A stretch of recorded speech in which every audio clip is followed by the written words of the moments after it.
There is destruction and death everywhere. And for those still alive, whether in Israel or in the Palestinian enclave of Gaza, annihilation feels like the end game. It was feeling like a Walking Dead, like a movie. A lot of cars, was fire, people dying in the streets. In Israel and across the border in Gaza, the suffering is strikingly the same. The most shocking view I've seen this morning is the people, their faces looks like you are watching a live a zombie movie. It's just unbelievable. This is beyond the imagination.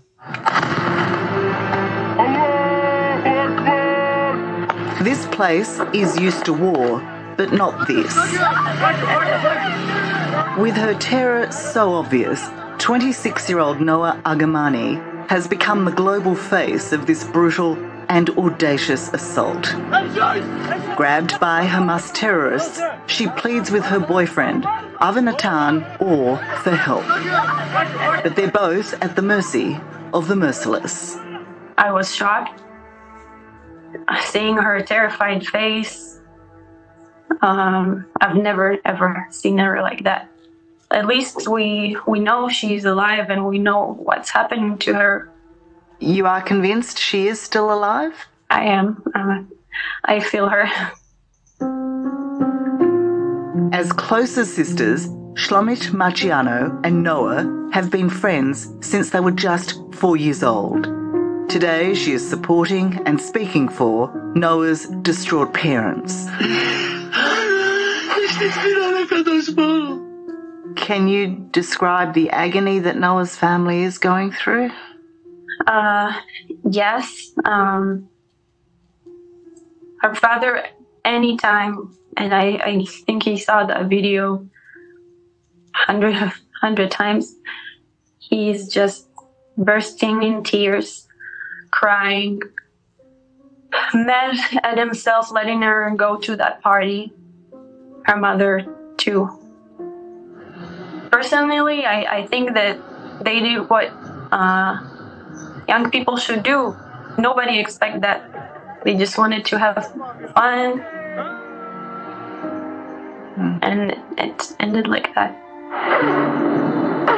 The ill-fated festival Noa was enjoying came under rocket attack at 6:30 a.m. before gunmen on motorbikes hunted down victims to either kill or kidnap, as they also did in nearby communities. What do you think might happen to her? I don't want to imagine what she's going through there. But I really hope they trying to keep her alive, negotiate and bring her back. Do you feel as certain that her boyfriend is alive? I do feel he's alive, but I think that what he's going through might be even worse. I call my parents to say them bye. I call them to tell them that I love them. I text my friends. 28-year-old Laura is one of the lucky ones. She too was at the music festival. Told to run, Laura was nearly killed when she mistook a Hamas militant for an Israeli soldier. So I say to my friend, like, okay, safety, I can see a soldier. But it's when I say the soldier, take the gun, it started shooting to us. Laura and her friend fled, finding shelter in an abandoned greenhouse. It was in their call to police begging for rescue they learned they were being hunted by terrorists. We hid her there like 15 hours. 15 hours? 15 hours. We've been there without food, without water. Laura was eventually saved by the army. For 260 other people who were gunned down at the festival, it was too late. The terror and cruelty suffered across southern Israel has been described as beyond compare. But in this rare interview with a Hamas leader, Dr. Bassem Naim is unapologetic. I think it is an act of defense. Not an act of terrorism. Speaking from Gaza, Dr. Naim makes a ludicrous claim. Despite the deaths of more than 1,000 men, women and children, Dr. Naim says no civilians were targeted in the surprise assault. This was, he says, self-defense against an enemy army. So you're saying that everyone that Hamas targeted in that act of terrorism was a soldier. Is that what you're saying? We have targeted only, not civilians, we have targeted only militant members of the Israeli army. You know that no one believes that. It depends. This is your fault. It is not our fault. And I think all countries like Australia, United States, Germany, France, they have big armies to defend themselves. And I think in this case, we are talking about a real case of self-defense. In this case, those countries you named have said what you've done is indefensible. What do you mean? By attacking civilians, by targeting children, women, old men, unarmed people. Look, unfortunately, this is the Western media. They are adopting blindly the Israeli propaganda. The hostages you've taken, are they all soldiers too?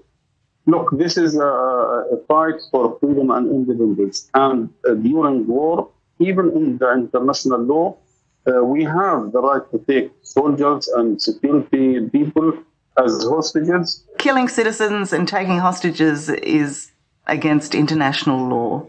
You know that. Okay, yes. Yes, I agree. And that's we what are you've suffering done. of this for 75 years. Israel is one of the most protected places on earth, with its military considered one of the toughest in the world. But Hamas put into action a precocious and shocking plan, attacking civilian communities and military bases, paragliding in and blasting through the security fence designed to keep them out. According to former Mossad chief Danny Yatom, distracted by troubled domestic politics, a failure by intelligence to pick up the threat, and reduced security, Israel became an incredibly easy target. It was a dramatic failure on behalf of us. And would you also have to say that this was a massive underestimation of the sophistication of the enemy? They took out your surveillance. They took out the commanders of the army. They caught Israel sleeping. I agree with you. The Hamas won the first round against us. That must be hard for you to say. Yeah, but you have to look authentically at a mirror.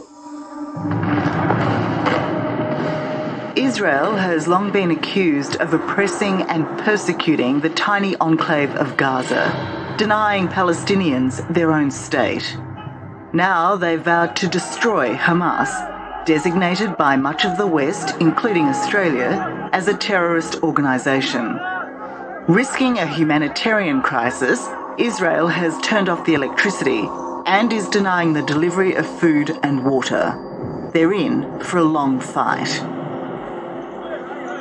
We have to destroy Hamas, otherwise Hamas will destroy us. But Danny, you must admit and accept that in that pursuit, many innocent lives are being lost on the Palestinian side. I hope before anybody will die because of lack of food and water, that we will open humanitarian corridors in order to bring into Gaza food, water, and drugs. But the bombing has already taken lives, many lives. Yes, that the bombing, I cannot deny it. the bombing are taking many lives. Do you accept that you have led down the majority of peace-loving Palestinians by taking this action, that you have sacrificed them?